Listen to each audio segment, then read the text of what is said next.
وقالوا لن نؤمن لك حتى تفجر لنا من الأرض ينبوعا أو تكون لك جنة من نخيل وعنب فتفجر الأنهار خلالها تفجيرا أو تسقط السماء كما زعمت علينا كسفا أو تأتي بالله والملائكة قبيلا أو يكون لك بيت من زخرف أو ترقى في السماء وَلَن نُّؤْمِنَ لِرُقِيِّكَ حَتَّى تُنَزِّلَ عَلَيْنَا كِتَابًا نَّقْرَؤُهُ قُلْ سُبْحَانَ رَبِّي هَلْ كُنتُ إِلَّا بَشَرًا رَّسُولًا۔ اور کافر کہنے لگے کہ ہم تم پر اے محمد ایمان لانے کے نہیں تاوقت کہ تم ہمارے لیے زمین سے کوئی چشمہ جاری نہ کر دو، یا خود تمہارے اپنے لیے ہی کوئی باغ ہو کھجوروں اور انگوروں کا اور اس کے درمیان تم بہت سی نہریں جاری کر دکھاؤ، یا تو آسمان کو ہم پر ٹکڑے ٹکڑے کر کے گرا دو جیسے کہ تمہارا گمان ہے، یا تو خود اللہ تعالیٰ کو اور فرشتوں کو ہمارے سامنے لا کھڑا کر دو، یا تمہارے اپنے لیے کوئی سونے کا گھر ہو جائے، یا تو آسمان پر چڑھ جاؤ، اور ہم تو تمہارے چڑھ جانے کا بھی اس وقت تک یقین نہیں کریں گے جب تک کہ تم ہم پر کوئی کتاب نہ اتار لاؤ جسے ہم آپ پڑھ لیں۔ تو آپ اے نبی ان کے اس مطالبے کا جواب دیجئے کہ میرے پروردگار اللہ تعالیٰ پاک ہیں، میں تو صرف ایک انسان ہی ہوں جو رسول بنایا گیا ہوں۔ سامعین، اب آیتوں کی تفسیر سماعت کیجیے۔ مشرکین کے عجیب مطالبات۔ ابن عباس رضی اللہ عنہما کہتے ہیں کہ ربیعہ کے دونوں بیٹے عتبہ اور شیبہ اور ابو سفیان بن حرب اور بنی عبد الدار قبیلے کے دو شخص اور ابو البختری بنی اسد کا اور اسود ابن المطلب ابن اسد اور زمعہ ابن اسود اور ولید ابن مغیرہ، ابو جہل ابن ہشام اور عبداللہ ابن ابی امیہ اور امیہ ابن خلف اور عاص ابن وائل اور نبیہ اور منبہ سہمی حجاج کے لڑکے، یہ سب یا ان میں سے کچھ سورج کے غروب ہو جانے کے بعد کعبۃ اللہ کے پیچھے جمع ہوئے اور کہنے لگے بھائی کسی کو بھیج کر محمد کو بلوا لو اور ان سے کہہ سن کر آج فیصلہ کر لو تاکہ کوئی عذر باقی نہ رہے۔ چنانچہ قاصد گیا اور خبر دی کہ آپ کی قوم کے اشراف لوگ جمع ہوئے ہیں اور آپ کو یاد کیا ہے۔ چونکہ رسول اللہ کو ان لوگوں کا ہر وقت خیال رہتا تھا، آپ کے جی میں آئی کہ بہت ممکن ہے کہ اللہ تعالیٰ نے انہیں صحیح سمجھ دے دی ہو اور یہ راہ راست پر آ جائیں گے، اس لیے آپ فوراً ہی تشریف لائے۔ قریشیوں نے آپ کو دیکھتے ہی کہا کہ سنیے، آج ہم آپ پر حجت پوری کر دیتے ہیں تاکہ پھر ہم پر کسی قسم کا الزام نہ آئے، اسی لیے ہم نے آپ کو بلوایا ہے۔ واللہ کسی نے اپنی قوم کو اس مصیبت میں نہیں ڈالا ہوگا جو مصیبت آپ نے ہم پر کھڑی کر رکھی ہے۔ آپ ہمارے باپ داداؤں کو گالیاں دیتے ہیں، ہمارے دین کو برا کہتے ہیں، ہمارے بزرگوں کو بیوقوف بتلاتے ہیں، ہمارے معبودوں کو برا کہتے ہیں۔ آپ نے ہم میں تفریق ڈال دی، لڑائیاں کھڑی کر دیں۔ واللہ آپ نے ہمیں کسی برائی کے پہنچانے میں کوئی کسر اٹھا نہیں رکھی۔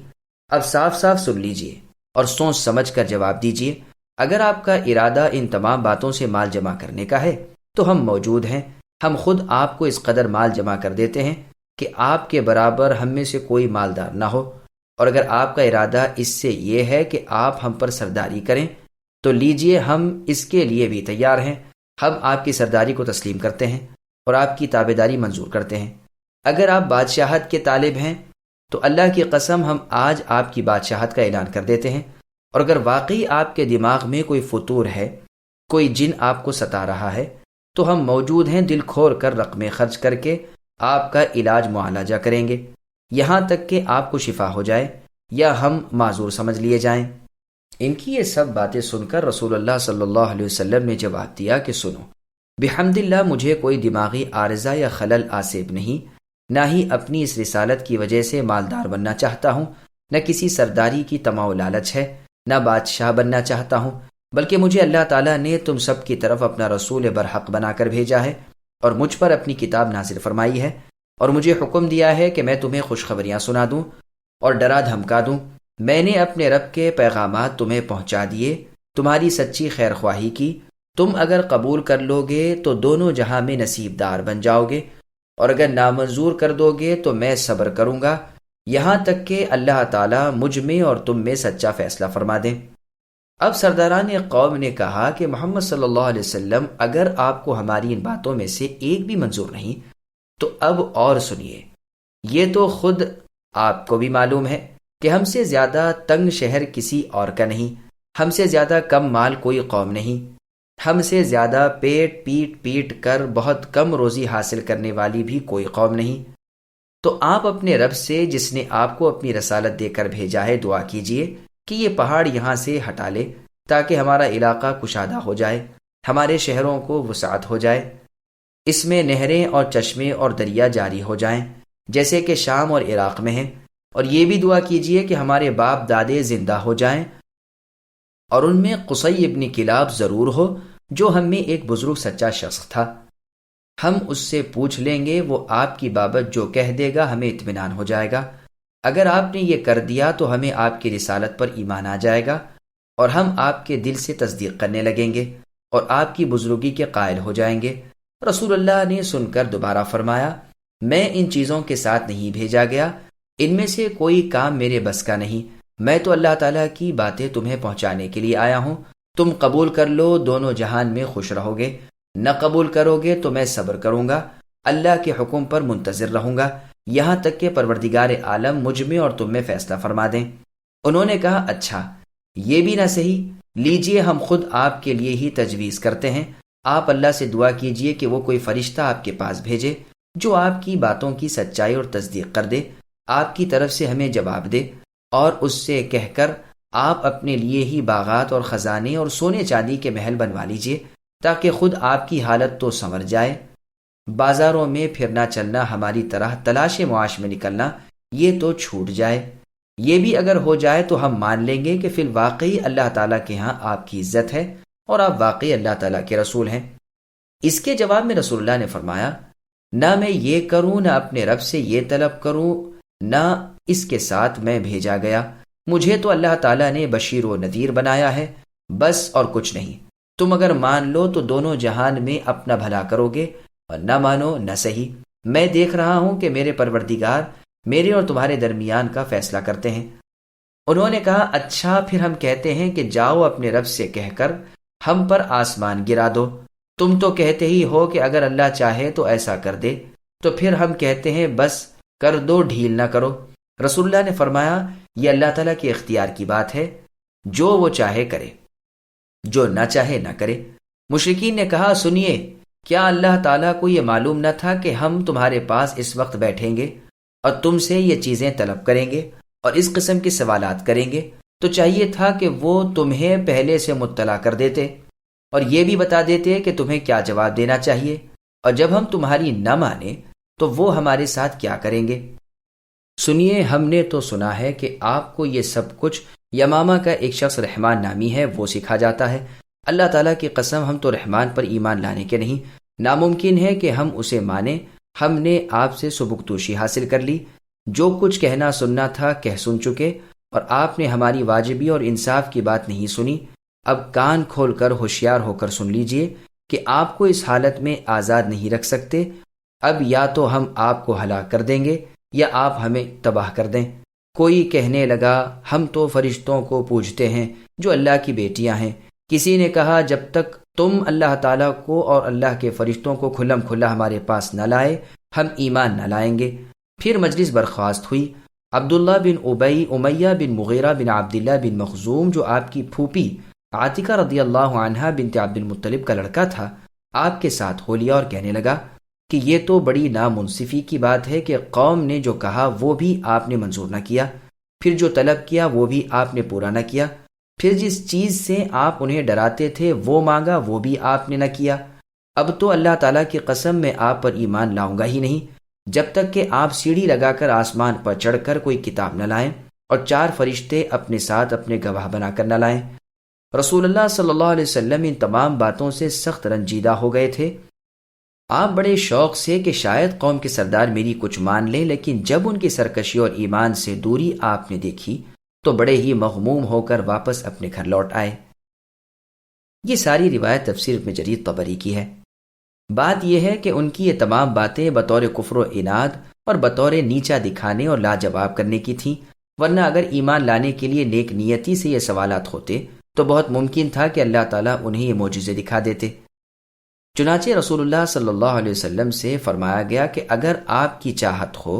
تو جو یہ مانگتے ہیں میں دکھا دوں، لیکن یہ یاد رہے کہ اگر پھر بھی ایمان نہ لائے تو انہیں وہ عبرتناک سزائیں دوں گا جو کسی کو نہ دی ہوں، اور اگر آپ چاہیں تو میں ان پر توبہ کی قبولیت کا اور رحمت کا دروازہ کھلا رکھوں۔ رسول اللہ نے دوسری بات پسند فرمائی، یعنی ان کے لیے توبہ اور رحمت کا اے اللہ دروازہ کھلا رہنے دیجیے۔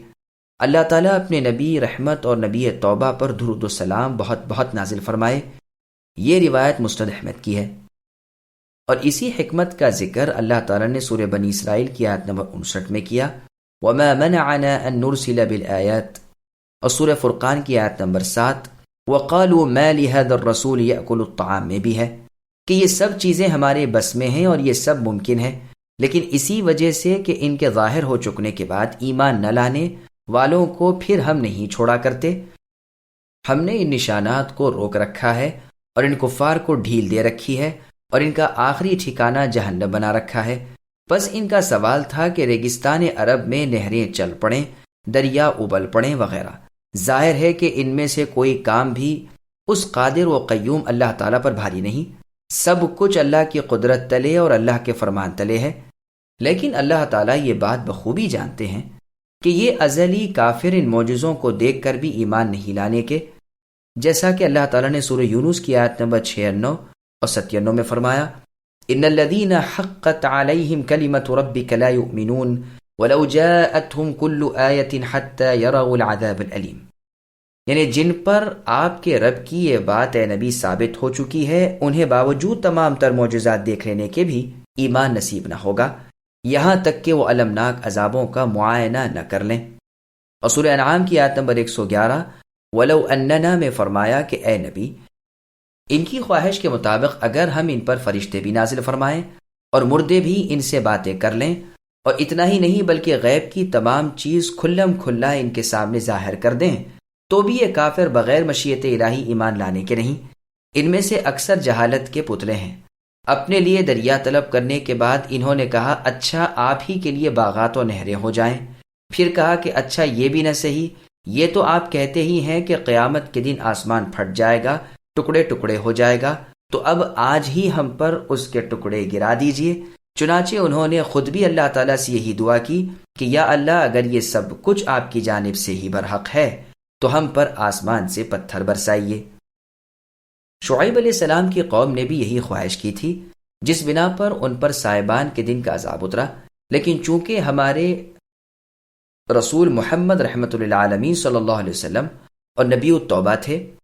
آپ نے اللہ تعالیٰ سے دعا کی کہ وہ انہیں ہلاکت سے بچا لے۔ ممکن ہے یہ نہیں تو ان کی اولادیں ہی ایمان قبول کر لیں، توحید اختیار کر لیں اور شرک چھوڑ دیں۔ رسول اللہ کی یہ آرزو پوری ہوئی، عذاب نہ اترا، خود ان میں سے بھی بہت سوں کو ایمان کی دولت نصیب ہوئی،